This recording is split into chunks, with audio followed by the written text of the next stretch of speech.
this is the first time that they do kind of like a poll, I guess, a survey. Is this the first survey that you do? This is the first survey I've done. Okay. And 50% said yes, they were vaccinated, or halfway there, partially vaccinated. Correct. Just under 50%.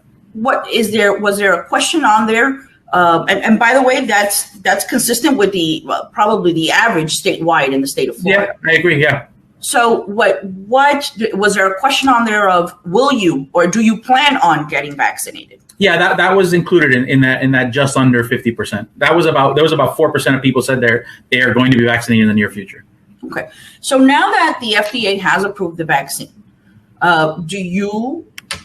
will you take a different position of perhaps working with the city if in fact the city decides for the police officers to? So my position has always been we need to educate the vaccine, not legislate the vaccine. When you start forcing things on people, it doesn't go well. That's not the kind of country we live in. That's not the kind of country a lot of us want to live in.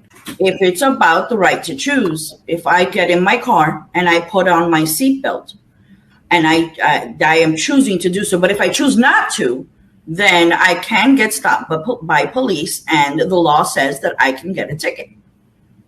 Why is it? I'm not hurting anybody by not putting on my seatbelt. So why is it that I have to be forced to put on my seatbelt?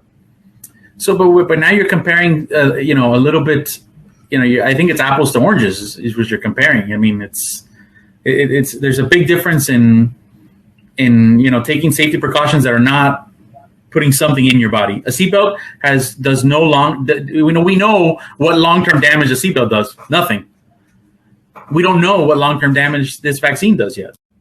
Some people can agree with what you're saying. Others will disagree. And the ones that disagree will say, well, vaccines are in fact a requirement in order for students to attend public schools. Mm-hmm. So now the vaccine has been approved by the FDA. So now, is there another concern?